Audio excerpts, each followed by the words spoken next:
माझं नाव मंगेश वसंत देवरे.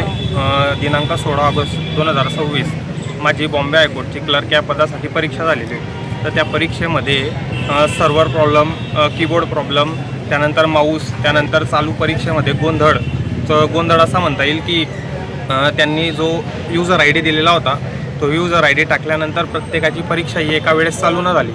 त्यामुळे कोणाची परीक्षा सुरुवातीला चालू झाली, कोणाची नंतर चालू झाली, त्यामध्ये गोंधळ झालेला दिसून येतो.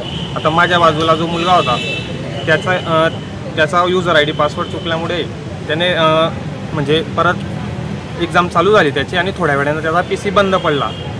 नमस्कार, आज मी तुम्हाला एक खास मंगळसूत्र दाखवणार आहे. हे बघा याचे डिझाईन. हे राजवाडी कलेक्शनमधील एक उत्कृष्ट नमुना आहे. आजच आमच्या शोरूमला भेट द्या. तिथं 2-3 मागे जे काही तिथं ऑपरेटर होते ते आले, त्यामुळे मला पॅसेज टाईप करत असताना माझं कॉन्सन्ट्रेशन झालेलं नाही.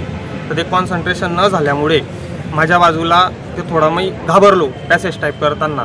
तसेच कीबोर्ड हे एकदम हलक्या दर्जाचे वापरत असल्यामुळे जे काही आपण स्पीडली टाईप करत होतो त्यामध्ये डबल कीज दाबल्या जात होत्या. त्यामुळे ज्या स्वतःहून ॲक्सिडेंटली चुका असतात त्या आपल्याला माहीत असतात की माझ्या 2-3 झालेल्या आहे, पण ह्या ज्या चुका झालेल्या आहे त्या वर ज्या जास्त झाल्यामुळे ते थोडं माझ्या रिझल्टवर इम्पॅक्ट पडला आणि तिथं लगेच रिझल्ट दिसल्यामुळे थोडं ट्रॉमामध्ये गेलो आम्ही.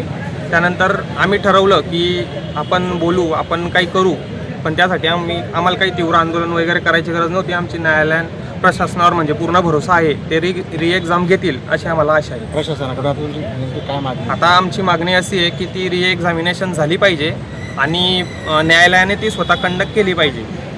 असे किती मुलं आहेत की त्यांना अडचण? आता जळगाव जिल्ह्यामध्ये एकूण 335 ते 340 मुलांनी एक्झाम दिली होती.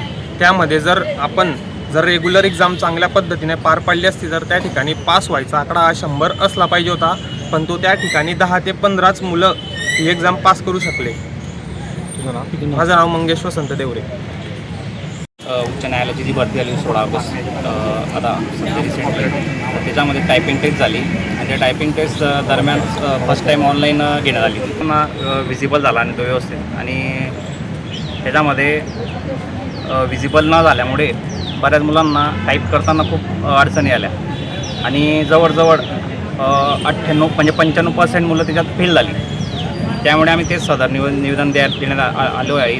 तिथं जी री एक्झाम घेण्यात यावी आणि आता सध्या तिथं असते म्हणजे प्रत्येक सेंटरला जे कीबोर्ड देण्यात आले होते ते एकदम निकृष्ट दर्जाचे होते. त्याच्यामुळे मुलांना ज्या डबल कीज दाबल्या गेल्या त्याच्यामुळे त्यांचं म्हणजे मिस्टेकचं प्रमाण वाढलं. त्याच्यामुळे रिझल्टमध्ये जे गुणवत्ता असूनही मुलं बऱ्यापैकी फेल झाले. त्याच्यामध्ये यामध्ये जिल्ह्यातील किती विद्यार्थी बसले आणि किती पास झाले? जवळजवळ 339 विद्यार्थी बसले होते जळगाव जिल्ह्यातून, आणि त्याच्यामुळे इथं फक्त 15 ते 16 विद्यार्थी पास झाले. तुम्ही आता परत कोणाकोणाला निवेदन सांगा? आम्ही या संदर्भात फक्त माननीय जिल्हाधिकारी साहेब जळगाव यांना निवेदन देण्यात आलेले होते. सध्या प्रमुख मागणी काय आता आमची प्रमुख मागणी हीच आहे की री एक्झामिनेशन झाली पाहिजे आणि ती माननीय उच्च न्यायालयानेच कंडक्ट करायला पाहिजे. माझं नाव दीपक हटकर.